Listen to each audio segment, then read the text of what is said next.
Valentine calling with Blaze News Bulletin at 1. First, the top stories. Center for Transparency and Accountability in Liberia Santal raises concerns over President Joseph Boakai's recent appointment. Internal Affairs Ministry or Minister Francis Numale halts a bidding process initiated by the Grand Bassa County Administration regarding the sale of stockpile of iron ore near the port of Buchanan. Liberia National Police LMP arrested 28-year-old journalist for illegal possession of firearms in Monrovia, and away from whom at least 129 killed and several wounded in an attempt by inmates to break out of a high security prison in Kinshasa, the Democratic Republic of Congo. Those were the top stories. Now for the news in detail. The Center for Transparency and Accountability in Liberia Santel has raised concerns over the legality and transparency of recent appointment made by President Joseph Boakai to the Complaint Appeal and Review Panel CAR of the Public Procurement Concession Commission PCC.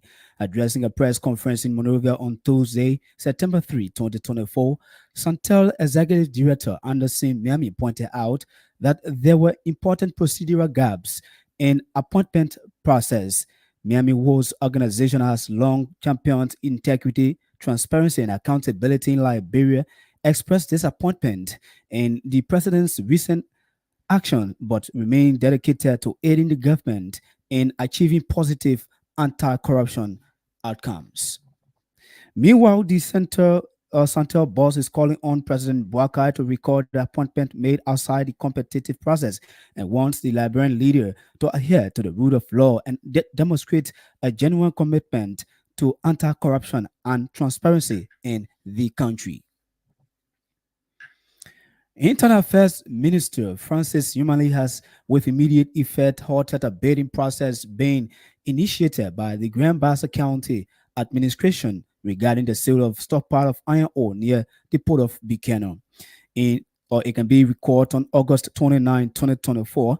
The county administration of Grand Bassa published an advertisement in which it announced the sale of an iron ore deposit left behind by Lanco JV, which operated in the area before the Liberian Civil War. A release from the Ministry of Internal Affairs issued Tuesday said Mr. Numale has formally communicated with Grand Bassa County Superintendent Madam Julia Bono regarding the decision to halt the bidding process.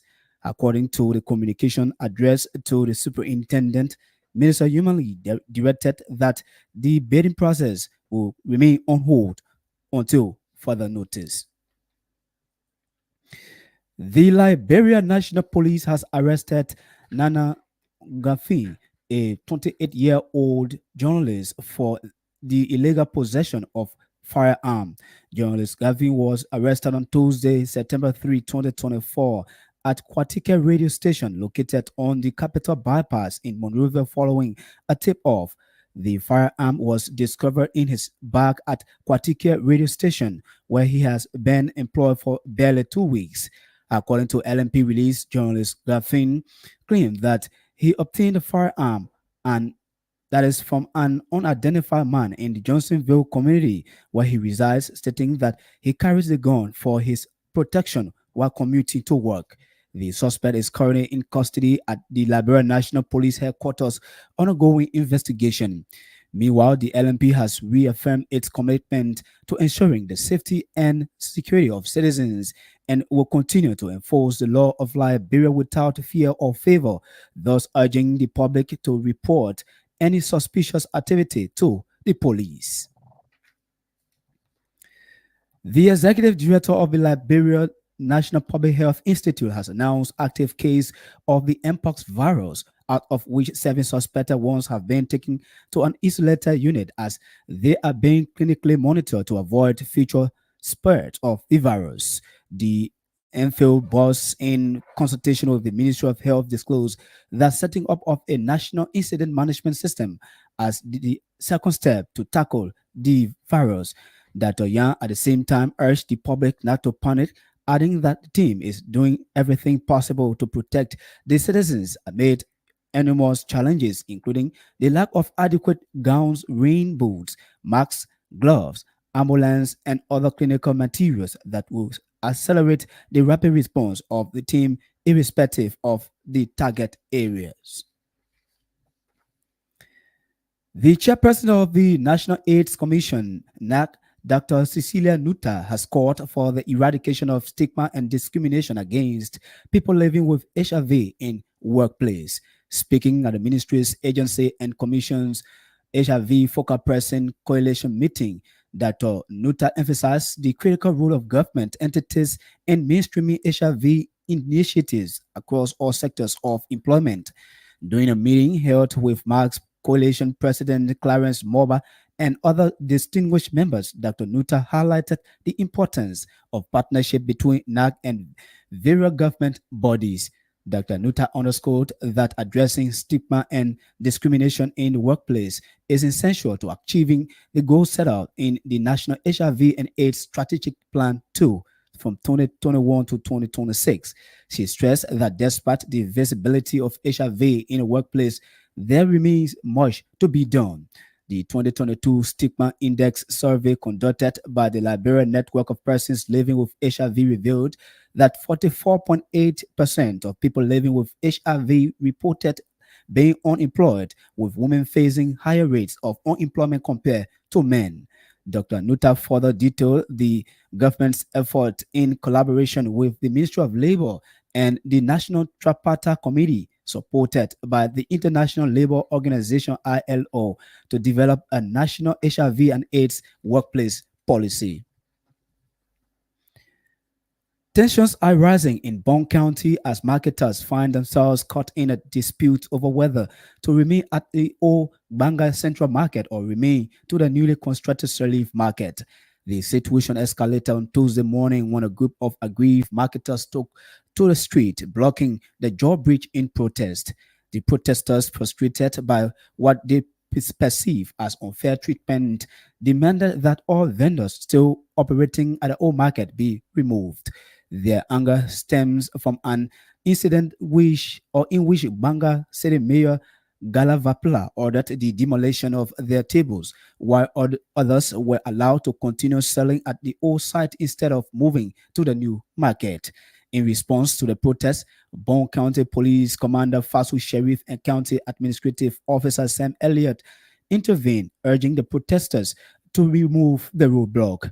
They assured the marketers that they will contact local authorities and members of the Bong County Legislative Caucus, including Senator Prince Moyi and Representative Marvin Cole, to mediate the conflict. Commander Sheriff and Officer Elliott requested the protesters to give them 3 days to reach out to the relevant authorities and address the situation. The aggrieved marketers agreed to the 3-day ultimatum, but warned that if their concerns were not resolved within that time, they will resume their protest until the county leadership provide a satisfactory resolution. This controversy comes after local authorities, including the superintendent and the office of the mayor of Banga, along with the Liberia marketing superintendent, announced in June that the newly constructed Banga market will become operational by the end of August. Although the market was officially dedicated on June 19, 2024, its opening to the public was delayed due to technical issues, leading Vice President Jeremiah Kuhn, who oversees markets nationwide, to request an extension. The Sataras Initiative through the Public or Office of the President, with support from the National Port Authority, has donated academic materials to public schools across Liberia. The Sataras Initiative began the distribution of school materials to high schools in Grand Cape Mount, Bomi, and Bapolu counties days to resumption of academic activities across the country. Speaking during the donation of the items, a representative from the National Port Authority said the donation is in quest to provide and promote education for school-going kids. The group urged students to pay keen attention as a means of learning properly. This is a reminder that you tune to a bulletin of news coming to you from Blaze FM. We broadcast on 90.7 megahertz in Painesville, outside of Monrovia. A United States-based Liberian, Mr. Prince Gago, has donated 36 firefighting helmets to the Liberian National Fire Service to enhance its public safety capacity. The donation was made Monday, September 2, 2024, at the Liberian National Fire Service headquarters in Monrovia. Mr. Gago said the helmets will enhance the safety of firefighters on the fire grounds, adding that the materials will also protect officers of the Liberian National Fire Service from falling objects during firefighting. The donation was received by the Liberian National Fire Service Deputy Director for Administration and Deputy Director for Operations, Colonel Emmanuel Farr and Edwin Tisdale, respectively, on behalf of the institution. Colonel Farr thanked Mr. Gago for the intervention to the Liberian National Fire Service, stating that the donation is timely and welcoming. He promised that the management team will use the donation or donated items for the intended purpose. The Liberian National Fire Service acting director, via a mobile phone interview with our reporter, called on patriotic citizens in other parts of the world to give back to the country, particularly the Liberian National Fire Service. According to him, the institution faces potential challenges, including inadequate budgetary and logistical support for effective operations across the country. The Liberia Intellectual Property Office, in collaboration with the African Regional Intellectual Property Organization, has begun a 3-day deliberation aimed at enhancing the capacity of medium and small enterprises on intellectual property's right. Speaking at a ceremony marking the beginning of the deliberation, LIPO's Director General Gamen Koboy said small and medium enterprises are the backbone of the Liberian economy and they should respect the rights of innovators. She encouraged them to learn to embrace intellectual property as the cornerstone of their businesses. In a remark, the capacity building officer at the African Regional Intellectual Property Office, Bezon Sobola, commended LIPO for its efforts aimed at educating small and medium enterprises about the importance of intellectual property in Liberia. Dr. Sabula also commended the Liberian government for its support to the Liberia Intellectual Property Office in the discharge of its statutory mandate. The deliberation brought together over 100 participants from small and medium enterprises under the theme Fostering Creativity and Innovation for Economic Growth and Development in Africa. The System of Rice Intensification in West Africa, RICOWAS, in collaboration with the Community of Agriculture Project CHOP, has launched a 2-day farmer engagement training in Bomi County. The initiative, which is part of the national government's arrest agenda, aims to enhance rice production in Liberia through climate smart agriculture. The initiative brought together over 15 smallholder rice farmers from across Bomi County and was held under the theme Fighting Hunger for Sustainable Peace. The event focuses on equipping farmers with advanced techniques to improve climate resilience in rice production. Samuel Bakule, the Assistant Program Coordinator for RICOWAS, provided an overview of the organization's activity in Liberia. He explained that RICOWAS is dedicated to improving rice production by implementing the System of Rice Intensification (SRI), a set of farming practices and increase yield while reducing water usage and input like fertilizers and pesticides. The ongoing project aims to improve climate resilience in rice cultivation, particularly in targeted communities. And an attempt by inmates to break out of a high-security prison in the capital of the Democratic Republic of Congo, Kinshasa, has led to the death of 129 people, the authorities say. Interior Minister Jacquemin Shabani said that 24 prisoners had died of bullet wounds after warning shots were fired in the early hours of Monday morning. Most of the others died from suffocation as a result of crush during the breakout at Makala prison. Despite reports of mass casualties emerging on Monday, the government has initially said that only 2 people had died. 7 years ago, at least 4,000 inmates escaped from the same prison, the country's largest.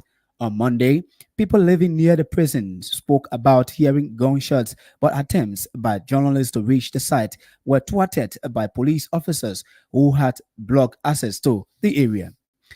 That's Bliss News Bulletin, but to end this news, once again, a recap of our headlines.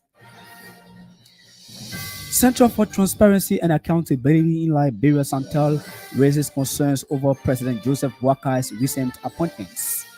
Internal Affairs Minister Francis Humanly halts a bidding process initiated by the Grand Bassa County administration regarding the sale of stockpile of iron ore near the port city of Buchanan. Liberia National Police LMP arrests a 28-year-old journalist for illegal possession of firearm in Monrovia. And at least 129 killed and several wounded in an attempt by inmates to break out of a high-security prison in Kinshasa, the Democratic Republic of Congo. That's Blaze News Bulletin at 1. Valentine Colin. Good afternoon.